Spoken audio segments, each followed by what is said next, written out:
ഞാൻ അങ്ങനത്തെ സെറ്റിൽമെന്റ് ഇല്ല. ഈ സെറ്റിൽമെന്റ് ഞാനാണ് വെറുതെ വിട്ടാൻ നടന്നത്. കാരണം ലാസ്റ്റ് ഇപ്പോഴും CA ചെയ്തിപ്പോൾ എന്താ പറയുക, ഓൺലൈനിൽ അവൻ സർജറി ഓൺലൈനിൽ പഠിച്ചു. ഈ ലോകത്തിൻ്റെ ഗതികേട്. അപ്പോൾ അത്രയും കള്ളത്തരം പറയുന്ന ഒരാളെയും ഇനിയൊരു സോഷ്യൽ കമ്മിറ്റ്മെന്റ് ഉണ്ട് എനിക്ക് വക്കീൽ എന്നുള്ളതാണ്. അതെല്ലാ വക്കീലന്മാർക്കും ഉണ്ട്. അപ്പോൾ അതുകൊണ്ട് അവനോട് ഇനിയൊരു കോംപ്രമൈസും ഇല്ല. പണം കിട്ടാൻ വേണ്ടിയിട്ടല്ല ഞാൻ കേസ് കൊടുത്തത്. പണം കിട്ടണമെന്നില്ല. ഞാൻ എൻ്റെ FB വഴി എനിക്ക് ഡോക്ടറാണ്, എനിക്കൊരു കേസിൻ്റെ ആവശ്യം സംസാരിക്കാനാണെന്ന് പറഞ്ഞ് എൻ്റെ അടുത്ത് നമ്പർ ചോദിക്കാം. അങ്ങനെ നമ്പർ ചോദിച്ചപ്പോൾ ഞാൻ നമ്പർ കൊടുത്തു. വക്കീൽ എന്നുള്ള നിലയ്ക്ക് എന്നോട് കേസിൻ്റെ കാര്യം സംസാരിക്കാനാണെന്ന് പറഞ്ഞാൽ മെസ്സേജ് അയച്ചു.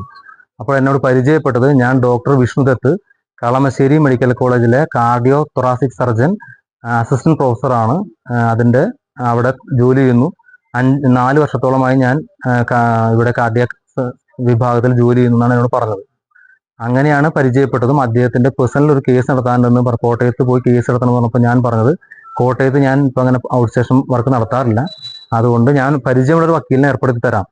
അങ്ങനെയാണ് ഇയാളായിട്ട് പരിചയത്തിലേക്ക് ഞാൻ വരുന്നത്. ഒരു ക്ലയന്റ് വക്കീൽ എന്നുള്ള നിലയ്ക്കുള്ള ഒരു പരിചയമാണ് ഇയാളായിട്ട് ഞാൻ ഉണ്ടായിരുന്നത്.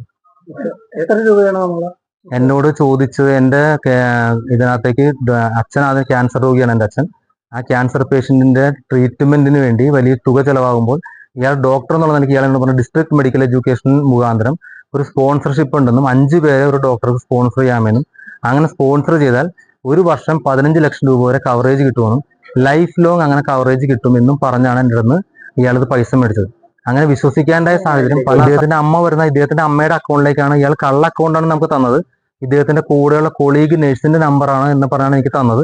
ഇയാളുടെ സാലറി അക്കൗണ്ട് എനിക്ക് തരാതിരുന്നത് ഈ ടാക്സിന്റെ പ്രശ്നം വരും, ടാക്സ് ലിമിറ്റ് ആയി, അതുകൊണ്ട് അയാൾക്ക് കൂടുതൽ പ്രശ്നം വരുമെന്നുകൊണ്ട് ഒരു ലേഡി നഴ്സിന്റെ നമ്പറാണെന്ന്, കൊളീഗിന്റെ നമ്പറാണെന്ന് എനിക്ക് പറഞ്ഞു തന്നത്. പക്ഷെ അന്വേഷണത്തിൽ ഇയാളുടെ അമ്മയാണെന്നും എനിക്ക് ബോധ്യമായി. അമ്മയ്ക്കും ഇതിനകത്ത് വ്യക്തമായ പങ്കുണ്ട്. അമ്മയും ഇയാളും കൂടി ചേർന്നാണ് ഈ പരിപാടികളെല്ലാം പ്ലാൻ ചെയ്ത് നടപ്പാക്കിക്കൊണ്ടിരിക്കുന്നത്. അമ്മ കൃത്യമായിട്ട് ഈ തുക മിസ്യൂസ് ചെയ്തിട്ടുണ്ട്.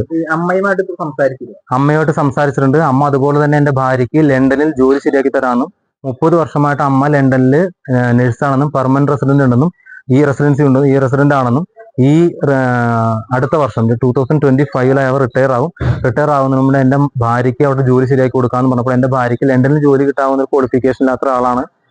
MA BEd പഠിച്ച ഒരാൾക്ക് ലണ്ടനിൽ ജോലി കിട്ടാനുള്ളൊരു സാധ്യത ഇല്ല എന്ന് പറഞ്ഞപ്പോൾ ഹോസ്പിറ്റൽ അഡ്മിനിസ്ട്രേഷനിൽ ഒരു ജോലി ശരിയാക്കി കൊടുക്കാം എന്ന് പറഞ്ഞ് എന്നോട് 5 ലക്ഷം രൂപ ആവശ്യപ്പെടുകയും അതോടൊപ്പം ടിക്കറ്റ് ഇനത്തിൽ 75,000 രൂപ ആദ്യം കൊടുക്കാൻ ആവശ്യപ്പെട്ടു. പക്ഷെ ഇവരെ നേരിട്ട് കാണാതെ കൊടുക്കില്ല എന്നുള്ള ധാരണ വന്നതിന് ശേഷമാണ് ഞാൻ അന്വേഷണത്തിലേക്ക് പോകാനും ഇങ്ങനെ ഒരു തട്ടിപ്പിന് ഇരയായിട്ടുണ്ട് എന്ന് ഞാൻ മനസ്സിലാക്കാനും ഇടയായി.